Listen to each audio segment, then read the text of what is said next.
Alright guys, it looks like we're going to be getting into this game very shortly. Bly and Nerchio exchanging a little bit of banter in the lobby here. The first map is going to be Ohana, and what an epic situation we have here. A ZVZ team kill here in the European Finals. Really unfortunate that one of these guys has to bow out of the tournament at this time, because both of them are such unbelievably amazing players. If you're a fan of either of these guys, make sure you tweet and let them know that we're going to be casting this, because the countdown has literally just begun. So let's get into game number 1 on Ohana.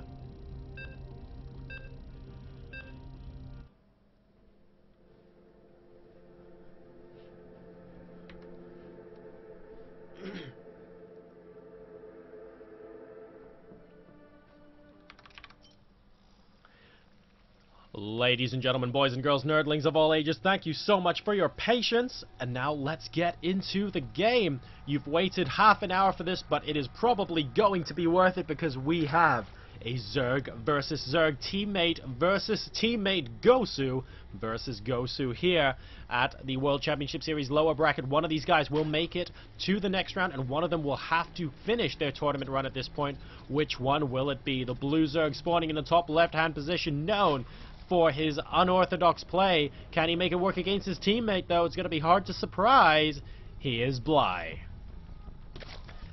And his opponent in the bottom right-hand corner, also representing Team Acer. Really solid Zerg macro boss, but against a teammate, absolutely anything can happen.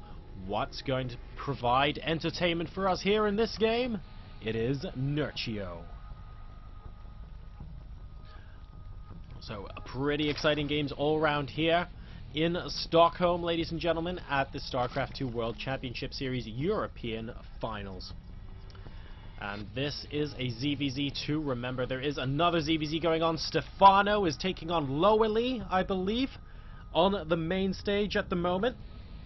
But this ZVZ is going to end in more of a heartbreaking manner, as the teammates are being forced at the moment to take each other out. Now, it looks like that both sides are getting their spawning pools at exactly the same time, with Nerchio opting to grab his gas as well, and Bly electing to go without. So it looks like Bly might be considering going for an expansion after the early spawning pool, whereas Nerchio will be looking to go for the early speed. And there is a drone being sent out from Bly, going to be moving towards the natural expansion, where he will plant down that hatchery. So we have a pool into hatch, followed by a pool gas coming out from Nerchio here. Will Nerchio use this opportunity to go for an ultra-quick baneling nest, perhaps? He is likely to be going for... Oh, wow, he's actually getting a couple of Zerglings and the Queen as well, so he's not going to be going for his natural expansion for a little while there, although he will get his Queen up relatively quickly indeed. 4 Zerglings now out on the field for Nerchio, as Bly going to be picking up his gas as well. In the meantime, Bly's Overlord just sees the hatchery timing from Nerchio and knows that it's significantly later than his own. And Nerchio has also scouted with his own Overlord too. So Nerchio is going to want to put just a little bit of pressure on Bly in this early game, especially since he has just started Metabolic Boost as well. He'll probably want to send a couple of Lings out just to try and harass, actually able to avoid those 2 Lings coming down from Bly at the moment, and will be able to do just a little bit of light damage against the natural expansion at the moment. The Queen slowly moving her way down, and Nerchio actually going to be forced to move back with his Zerglings at this time. Not too much going on at the moment. We have 2 Zerglings chasing 2 Zerglings into the main base of Nerchio, all looking pretty hunky-dory. So we'll wait and see, though, whether this advantage in metabolic boost timing will prove to be useful for Nerchio. He has 40 seconds up on Bly as far as metabolic boost is concerned. Will he use that to try and sneak into the main base and get a couple of drone kills? I don't know. We have got a spine crawler slowly inching his way down, arthritis style. There we go, going to be burrowing into that creep. And Bly going to want to cement his units at his natural expansion very, very shortly with the help of that spine crawler. In the meantime, Nerchio has actually gone for a baneling nest, so we could potentially be seeing a 2-base bust here coming out from Nerchio. Let's see if that ends up being effective. Baneliness also coming out from Bly at the front of his base, trying to make a little bit of Sim City here in case Nerchio decides to be aggressive. The current worker supply is actually 30 to 28 in favor of Nerchio. Bly getting his drones just that little bit later. but he is getting a pretty large number of them. Notice 7 of them still in production, as Nerchio now going to be moving in, trying to pick off a drone. He does manage to pick up a drone with those 4 Zerglings, so really nicely microed there. The Spinecrawler not able to do anything about it. And not bad at all from Nerchio, but just a bit of light harassment damage at this time. Both sides actually going for their lair already. We can see Bly going up to all 4 of his gases almost instantaneously. Nerchio electing to stay with 3, but there is the 4th one about to be created. So not too much going on at this early phase of the game. Perhaps both players have agreed, maybe there's a gentleman's agreement somewhere, to play a relatively normal game. Nerchio going for his pool a little bit earlier than Bly, who got his hatchery up a little bit faster as well, but not too much in the way of difference between them at the moment. Layer now about to complete for both players, slightly faster for Nerchio. I wonder what he's going to be doing with it. Is he going to be grabbing a Spire, or is he going to be going for potential infestation pit use? And there we go, the Spire has just gone down behind the Baneling nest at the natural expansion. The layer now is also complete for Acer's Bly. What is he going to be doing with that? We also see the Spire going down. So we have got Ling, Baneling, Muta potential compositions coming out from both of these players here in the mid-game here in this ZVZ. Now on Ohana, there happens to be a lot of open space out in the middle of the map.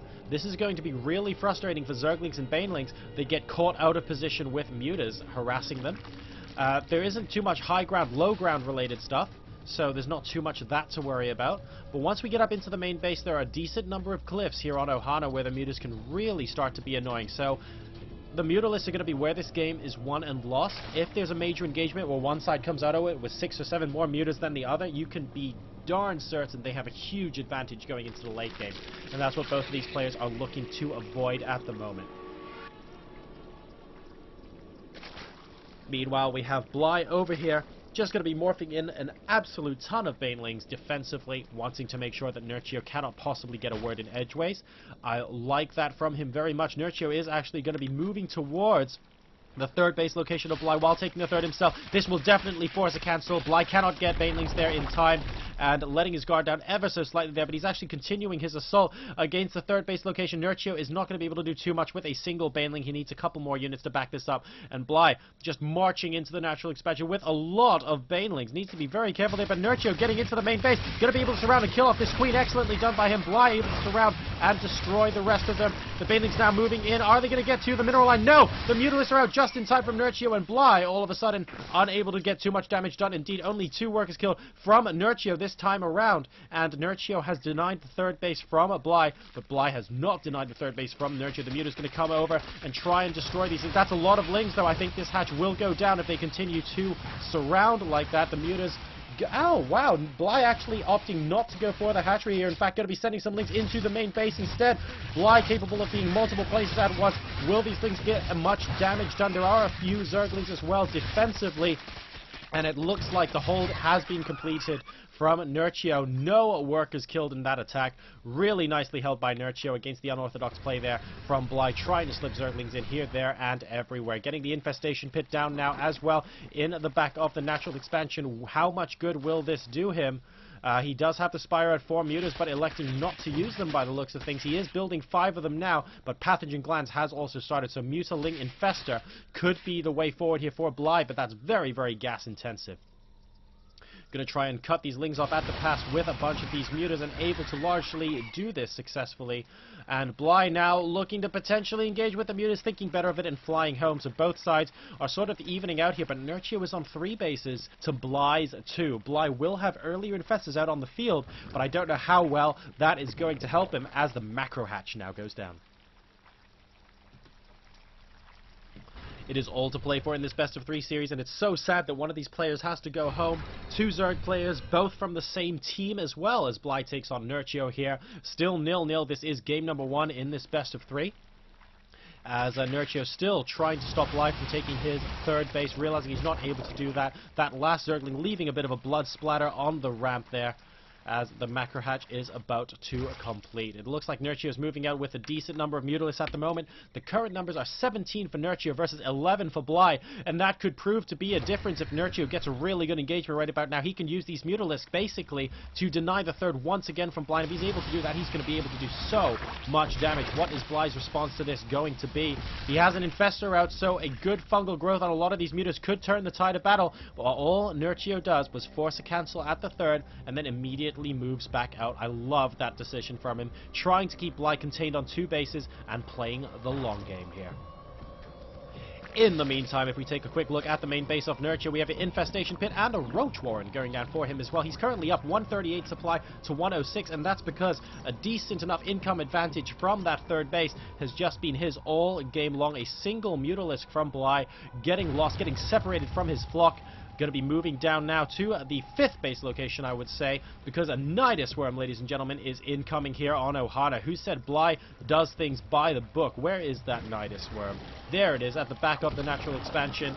And here comes the Nidus. Nerchio is going to be searching around here, there, and everywhere for it, going, hang on a second, I've just been Nidus. Where is it? Where is it? Oh, wait, I can't see it.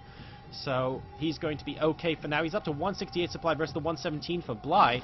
But Bly potentially is going to be able to do a huge attack against the third base here. A second Nidus on the way now, and does Nerchio see it yet? He does not. So he's wondering what on earth is going on right now. He needs to assume a defensive position as Bly completes the second Nidus. Does Nerchio see any of these units? He still doesn't, and there we go! Now he sees where everything is popping up. A lot of Queens coming in with this attack as well, and Bly going for an all-or-nothing attack. A lot of Queens here actually picking apart those Mutalisks. We need some more transfuses on these Queens, though. Bly isn't actually transfusing at the moment. The Infestors doing a good amount of infested Terranage, and all of a sudden, the Roaches can do absolutely nothing from Nerchio as Bly slowly marches towards the third base. He needs to try and cement himself in that position if he wants to win this game, but Nerchio doing a good job of flanking around, killing off a lot of the Mutas. There we go, a lot of transfuses going down as well. A couple of infested Terrans, but there are no more energy left on the Infestors here from Bly. Can he hold on? The ground army from Nerchio looks to be potentially overwhelming here, and GG from Bly. Nerchio 170 supply to 80. Bly falls down in game number 1. Nerchio taking a 1-0